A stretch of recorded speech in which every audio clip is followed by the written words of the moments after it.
Hello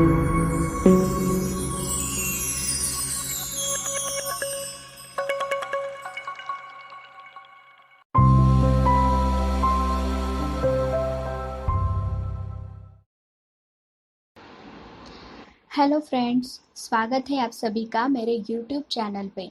आप देख रहे हैं इंडियन माइथो। मेरे चैनल पे आपको इंडियन माइथोलॉजीज की कई ब्यूटीफुल स्टोरीज जानने को मिलेगी, इसलिए सब्सक्राइब करना ना भूलें। तो चलिए आज हम जानेंगे हमारे प्यारे भगवान कृष्ण के जन्म की कहानी। वीडियो शुरू होने से पहले ही मैं बता दूं कि जो भी कहानी मैं यहाँ बता रही हूँ वो कृष्ण कृपा मूर्ति श्री श्रीमद् AC भक्तिवेदांत स्वामी श्रील प्रभुपाद द्वारा रचित ग्रंथ कृष्ण पूर्ण पुरुषोत्तम भगवान में से ली गई है। इससे पहले भी आपने कृष्ण जन्म के बारे में कई कहानियाँ देखी या सुनी ज़रूर होगी, लेकिन इस वीडियो में आपको कई नई बातें पता चलेगी, इसलिए इस वीडियो को अंत तक ज़रूर देखिएगा। तो चलिए शुरू करते हैं। एक समय था जब अनेक दुराचारी राजाओं से भूमि देवी यानी पृथ्वी ग्रसित हो गई थी। तब भूमि देवी ने गाय का रूप लेकर उन दुष्ट राजाओं और उनके सैनिकों द्वारा हो रहे अन्याय का विश्लेषण ब्रह्मदेव को सुनाया। भूमि देवी की दुख भरी बातें सुनकर ब्रह्मदेव भी शोक से भर गए और उसी क्षण वे क्षीर सागर की ओर चल पड़े। उन्होंने भगवान विष्णु का ध्यान किया और सभी देवताओं को ये संदेश दिया कि जल्द ही पूर्ण पुरुषोत्तम भगवान अपने परम शक्ति के साथ इस पृथ्वी पर अवतरित होंगे। तभी सभी देवताओं ने भी भगवान की सहायता हेतु पृथ्वी पर रहने के लिए उसी वंश की अलग अलग परिवारों में जन्म लेने का निश्चय किया। उस समय यादव वंश के लोग अत्यंत धार्मिक, धर्म की राह पर चलने वाले थे। यादव वंश में शूरसेन नाम के एक राजा थे। एक बार शूरसेन के पुत्र वसुदेव का विवाह देवकी के साथ संपन्न हुआ। विवाह के बाद वे दोनों एक रथ पे सवार होके अपने घर जा रहे थे। उस समय कंस ने बहन देवकी के रथ की धुरा संभाली हुई थी। तभी अचानक एक आकाशवाणी हुई। कंस, तू बहुत ही बड़ा मूर्ख है। तू तेरे बहन का रथ चला रहा है, किंतु इसी बहन का 8वां पुत्र तुझे मार डालेगा, ये तू जानता नहीं। कंस राजा उग्रसेन का पुत्र था। वो अत्यंत क्रूर और निर्दयी था। आकाशवाणी की बातें सुनते ही उसने अपनी बहन देवकी को बालों से खींचकर रथ से उतार दिया और उसे मारने ही वाला था। तब वसुदेव ने अपनी नवविवाहित पत्नी को उस क्षण बचाने के लिए कंस से कहा कि वे क्रोध के आवेश में आकर अपने ही बहन की हत्या का दुष्कर्म ना करे। ऐसा कहकर वसुदेव ने कंस को एक वचन भी दिया कि अगर भविष्य में उन्हें पुत्र हुआ तो वे उसे कंस को सौंप देंगे। कंस जानता था कि वसुदेव धर्म पर चलने वाला है, तो वो अपने वचन को जरूर पूरा करेगा, और ऐसा ही हुआ। देवकी का पहला पुत्र होते ही उस नवजात शिशु को लेकर वसुदेव कंस के पास चले गए। वसुदेव ने अपने वचन को निभाया। ये देखकर कंस भी प्रसन्न हुआ और वसुदेव को कहने लगा, तुम इस पुत्र को ले जाओ। आकाशवाणी के अनुसार देवकी का 8वां पुत्र मुझे मारने वाला है, तो मैं इस बालक का क्या करूं? परंतु वसुदेव को कंस पे विश्वास नहीं था, क्योंकि वो जानते थे कि कंस अत्यंत अधर्मी और धूर्त है। उसी समय कंस की राज्यसभा में महर्षि नारद आए और उन्होंने कंस को बताया कि सभी देव देवता यदुवंश के अलग अलग परिवारों में जन्म ले रहे हैं। यह बातें सुनकर कंस सतर्क हो गया कि जल्द ही भगवान श्री विष्णु भी पृथ्वी पर मनुष्य रूप में जन्म लेंगे। उसी समय उसने देवकी और वसुदेव को कारागृह में डालकर उन्हें बंदी बना लिया। महर्षि नारद से कंस को यह भी पता चला कि पूर्व जन्म में वो कालनेमी नाम का राक्षस था और भगवान विष्णु ने उनका संहार किया था। इसलिए कंस ने देवकी और वसुदेव के पहले पुत्र के साथ और जन्मे 5 पुत्रों की भी ये विष्णु का अवतार है ये समझकर हत्या कर दी। कंस ने अपने पिता उग्रसेन को बंदी बना लिया और खुद को पूर्ण साम्राज्य का राजा घोषित कर दिया। इधर देवकी के 7वें पुत्र के रूप में भगवान नारायण के स्वअंश अनंत शेष ने देवकी के गर्भ में प्रवेश किया, किंतु प्रभु के आदेशानुसार उनकी प्रमुख शक्ति यानी योग माया ने देवकी के गर्भ को माता रोहिणी के गर्भ में स्थानांतरित कर दिया। रोहिणी श्री वसुदेव की पत्नी थी। इस घटना के बाद देवकी का गर्भ विनष्ट हो गया, ऐसा सबको लगा था। अभी देवकी के 8वें पुत्र का समय था, इसलिए कंस और भी सतर्क हो गया। उसने सैनिकों का पहरा और मजबूत कर दिया और सबको आदेश दिया कि जैसे ही बालक की किलकारी सुनाई दे, उसी क्षण उसे सूचना दी जाए। तभी पूर्ण पुरुषोत्तम भगवान श्री कृष्ण माता देवकी के गर्भ में आ गए।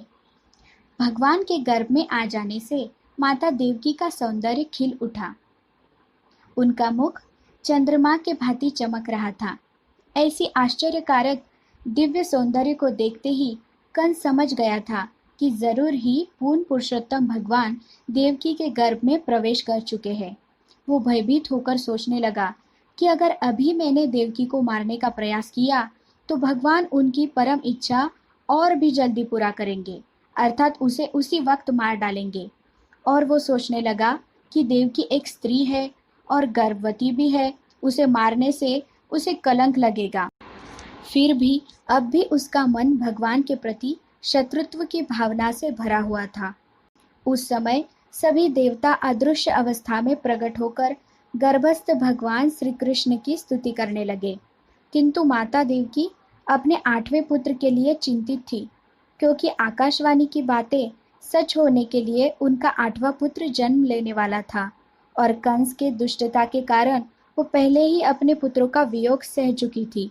तब सभी देवताओं ने माता देवकी को सांत्वना देते हुए कहा कि प्रिय देवकी माते, आपके गर्भ में स्वयं पूर्ण पुरुषोत्तम भगवान स्थित है।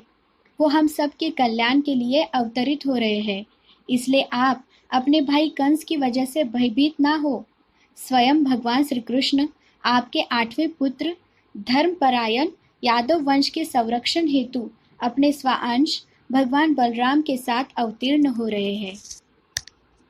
जब भगवान के अवतरित होने का समय आया तो सारे नक्षत्र, ग्रह, तारे अपने शुभ स्थान पे थे। इस वजह से मंगल क्षण उपस्थित हो रहे थे।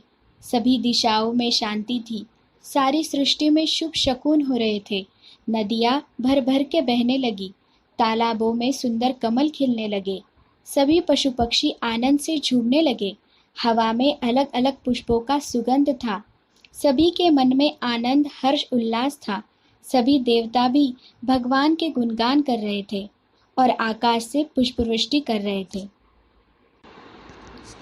तभी भगवान माता देवकी के गोद में अवतरित हुए।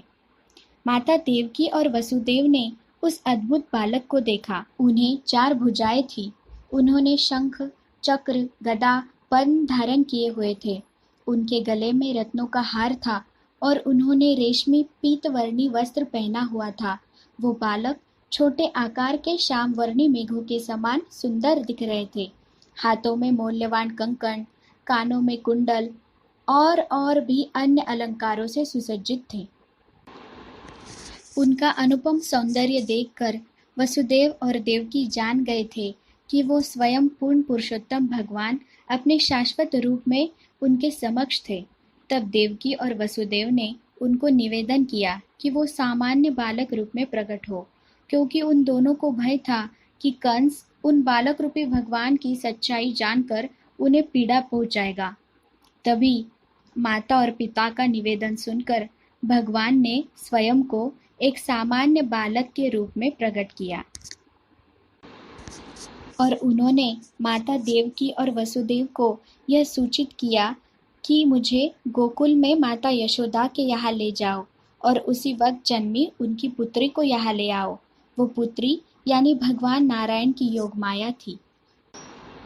तब प्रभु के आदेशानुसार वसुदेव ने उस नवजात बालक को उठाया और उसे कारागृह से बाहर ले जाने लगे। तभी अपने आप ही सभी बंधन टूट गए। कारागृह के द्वार खुल गए और कंस सहित सभी सैनिक गाढ़ निद्रा में सो गए। बाहर बहुत अंधकार था। तेज बारिश हो रही थी। यमुना नदी में भी बाढ़ आई थी। ऐसे समय भी वसुदेव बालकृष्ण को एक टोकरी में लेकर नदी पार कर रहे थे। तभी बालकृष्ण के पैर का अंगूठा नदी के जल को लगा और यमुना नदी शांत हो गई और उन्होंने अपना मार्ग खुला कर दिया। शेषनाग ने भी अपना फन फैलाकर बालकृष्ण का बारिश के पानी से रक्षण किया। ऐसा करके वसुदेव गोकुल पहुंच गए। वहां के लोग भी गाढ़ निद्रा में थे। तभी वसुदेव ने नंद के महल में प्रवेश किया। बालकृष्ण को माता यशोदा के समीप लिटा दिया और उनकी पुत्री को लेकर वे वहां से चले गए। मथुरा में आकर उन्होंने फिर से खुद को बेड़ियों में डाल दिया और देवकी को उस नवजात पुत्री को थमा दिया। वे दोनों सोचने लगे कि पुत्री जन्मी है, ये जानकर कंस उसे नहीं मारेगा। तभी सुबह हो गई। सभी की निद्रा खुल गई। शिशु की रोने की आवाज़ सुनकर सैनिकों ने तुरंत जाकर कंस को सूचना दे दी। उसी क्षण कंस वहां आया। तब उसे पता चला कि देवकी को 8वीं पुत्री हुई है। फिर भी उसने अपनी मृत्यु के भय से उस पुत्री को मारने के लिए उसे ऊपर उछाला। तभी वो उसके हाथ से छूटकर आकाश में चली गई और अष्टभुजा दुर्गा देवी के रूप में अवतरित हुई। ये चमत्कार देख के कंस भयभीत हो गया। वो देवी भगवान विष्णु की योगमाया थी, जिन्होंने बाद में श्री कृष्ण के बहन के रूप में जन्म लिया। कंस को देखकर वो कहने लगी कि दुष्ट कंस, तूने अधर्म की सारी सीमाएं पार कर दी है और इसलिए तुझे मारने वाला देवकी का 8वां पुत्र जीवित है। वो सुरक्षित है और समय आने पर तेरा अंत जरूर करेगा। ऐसा कहते ही वो आकाश में लुप्त हो गई। तो इस प्रकार भगवान विष्णु के 8वें अवतार भगवान श्री कृष्ण का जन्म हुआ था। तो कैसी लगी आपको ये कथा? लाइक, शेयर और कमेंट करके ज़रूर बताइएगा। और इसके आगे की कहानी और हमारे वीडियोस देखने के लिए सब्सक्राइब करना ना भूलें। Thank you.